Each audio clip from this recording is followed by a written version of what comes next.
and second presentation will be made by Jann Wendt, CEO of North IO. He is online waiting for us, and in this session, he will share with us ocean big data, the power of combining data spaces and artificial intelligence demonstrated by Marispace-X and Fish-X. Please give him a round of applause.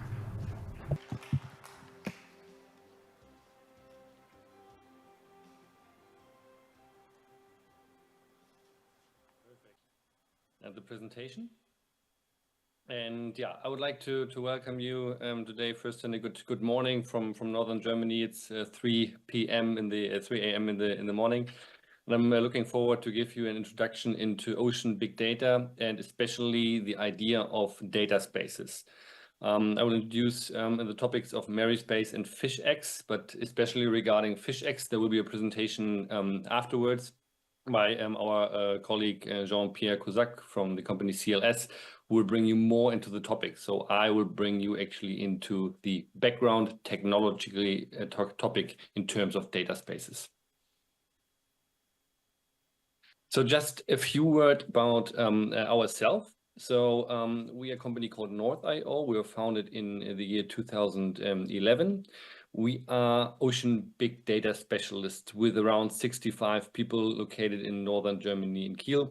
Just got elected into the top 100 geospatial companies in the world. And we see that there is a tremendous need for data that describe our oceans, that gives us information, that go into different kind of sectors. Why is this the case? We are using our oceans in a different way, and we are going to even increase the usage of our oceans. So there is for sure fisheries as one of the very, very big parts, ancient already for a very, very long time. We are working on it to make it more sustainable. But there's more than just fisheries coming. So there is the expansion of renewable energies, especially offshore wind farms, which play a major significant role in the energy transformation. There's infrastructure, and all this usage needs data. Now we need to understand the environment to conduct decisions. We also see a trend in autonomy. So we see more and more autonomous systems providing us information, being it information about from buoys like water salinity, temperature, depth information, but also very, very high resolution and high volume data about the seafloor and other information as well. And last but not least, another trend that we see is connectivity. So due to technologies like, for example, Starlink and others, and also 4 and 5G in existing infrastructures, we see that there's a possibility of using data way faster than we have been able before. And all these kind of trends lead to data pressure. And this data pressure has to be dealt with. And this is something that we are focusing heavily in our projects. And therefore, I would like to give you an introduction into the approaches and ideas between Marispace-X and Fish-X. Just a few words. Marispace is a basis technology that we are building in a German-funded project. So the German funding is around 15 million euros, so very substantial. And we are applying parts of this technology in the Fish-X data space and building a fisheries data space in this kind of context. But what is the background for the development of data spaces and the whole concept and idea? So the European Union decided that the data is a very high level good, and the data should be not centralized, but in the future decentralized. And this is one of the main approaches of the so-called GAIA-X idea. So GAIA-X is a European project approach focusing on the next generation of how data infrastructures should look like, how they are transparent, how they are secure, how data can be made available, and how data can be trusted, because this is also one of the key challenges. How do I trust data when I'm basing also decisions that are financially of relevance on? And Gaia gives some kind of technical guidelines of how to set up approaches, how to bring players together in the field. So trying to bring you a bit into the Gaia ecosystem, and we with Marispace and Fish-X, we are on the top of this X that you can see here. But the basis of this X, what you can see here, is the legal regulations. Yeah? So first, we are talking about having some kind of basis, technical and legal regulations that provides us a foundation that we can build on top. So Gaia is not just a technology framework or an approach or standardization. It provides actually a whole universe of how we are supposed to deal with data. So basic level is legal regulations. Second level is the more technical approach. So portability, interoperability, and interconnectivity, the architecture of standards as it calls. Then on top comes the first real software, let's say, implementation. It's the so-called GAIA-X Federation services. So it's the first technological layer that builds the basis for, in general, data spaces. Yeah, that allows identity and trust. Am I the user that I'm supposed to be?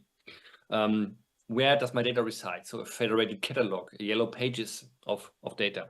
How do I ensure data exchange, and how do I ensure compliance of the data? And we, with our projects, Marispace and Fish-X, we are locating ourselves in the upper part. Yeah, so the data spaces and even smart services around this. And you will hear more about the smart services in Fish-X actually from Jean-Pierre in the upcoming presentation. And I will dive into the approach of data spaces. Data spaces, and I think that's one of the most important parts, are relevant because we have a data flow. Yeah, and this data flow we have even today. So we have a data owner, and we have some person who is actually a data user. And this is existing already for a very, very long time. Usually you secure this kind of data usage via classical written contracts.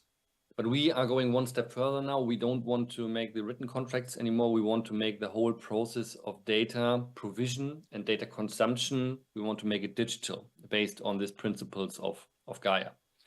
So as you can see here in the middle, there are some kind of services needed in between the data provider and the data consumer. Yeah. So first, you need the broker service. You need to know which data is existing. Yeah. So it comes already with the idea in mind that we are going into a blue data economy, that you can earn money in the end also with data, with providing data. But the first step is you have to find data. So you have to standardize, you have to publish actually metadata, and then you can call the broker service.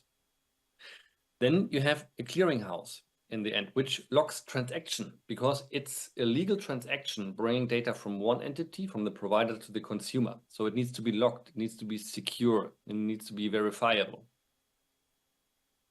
This also needs a transfer. Yeah? So there's the service provider, which is in the end responsible for the real data transfer. So you have the metadata, you have the transaction logs, but this is just actually describing in the end.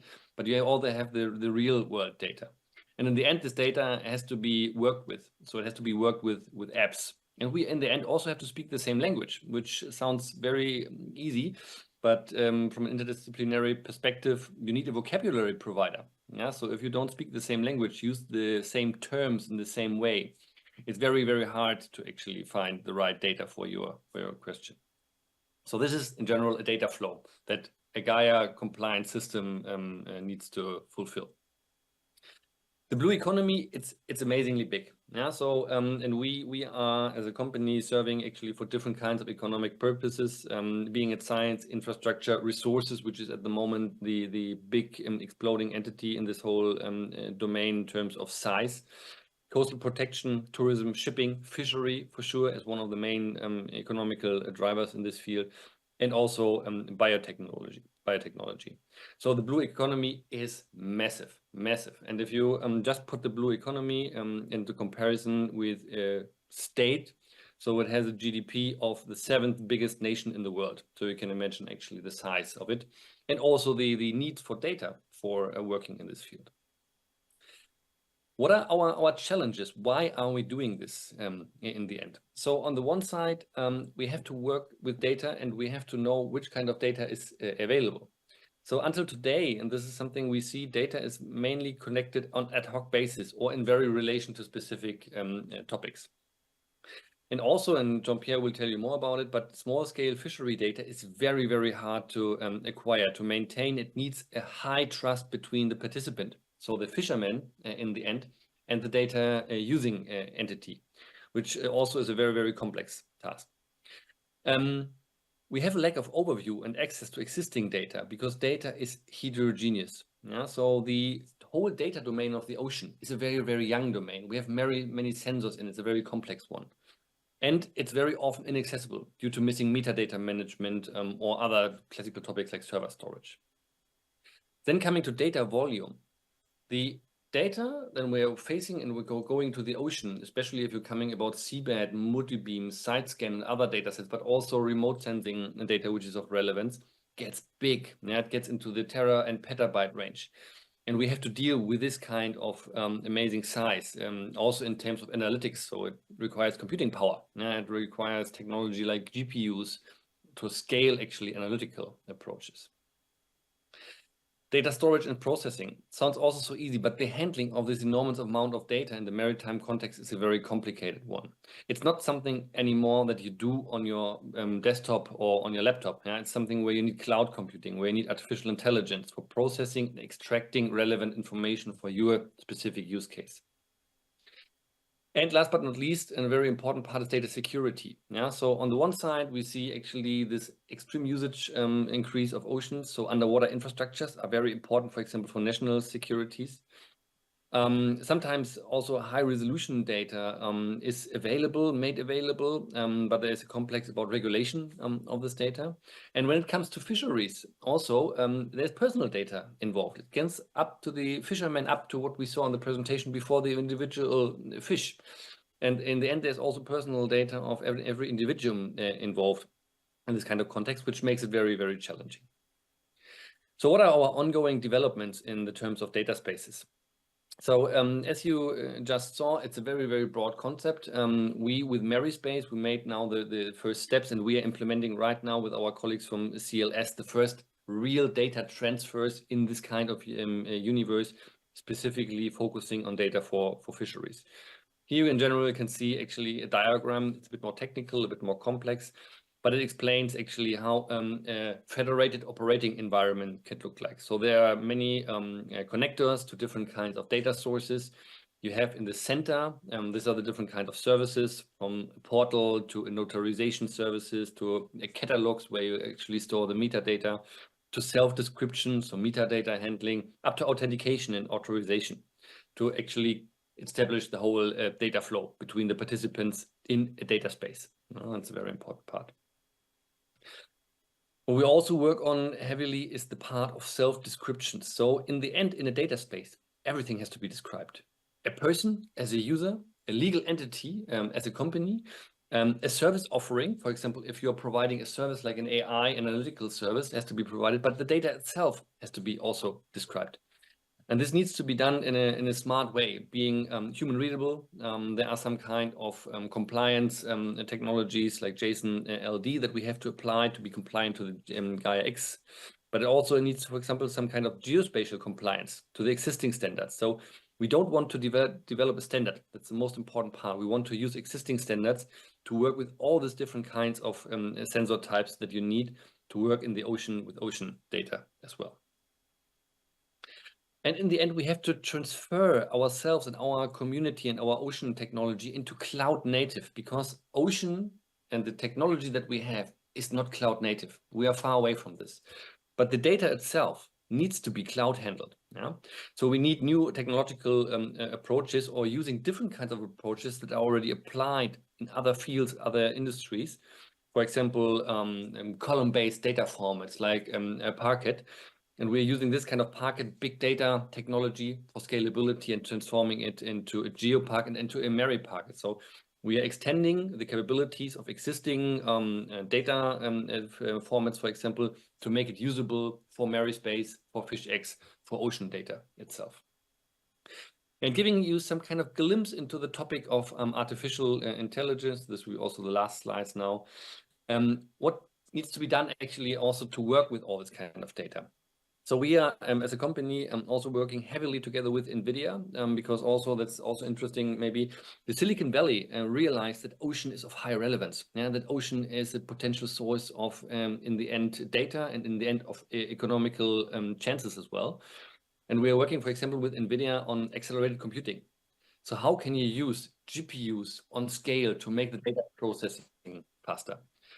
How do you use physics-informed machine learning for modeling physical systems? Yeah? So a very, very interesting approach that we did the first tests now on NVIDIA on in terms of multi-beam and sound data in the ocean, which gave amazing results. We still have to understand the use cases for it, but there is technology around that lets us create actually physics-based systems based on purely AI-driven approaches which model ecosystems.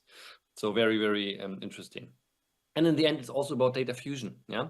So we also saw in the project before shown by Sintev, there is a tremendous amount of data available. We have to make it compatible. We have to make it fusionable. Yeah. And in the end, we are geodata specialists in what we do. For us, geodata and space is the combining entity. Yeah. So can you overlay data? Can you get information out of it? And this kind of data fusion approaches, these are AI-based approaches to select from the individual data sets the relevant data points and fuse and merge them and get relevant information out. Yeah, and now thank you very much for having the chance actually to talk here, and yeah, handing over more or less to Jean-Pierre, who will dive with you into the Fish-X project approach.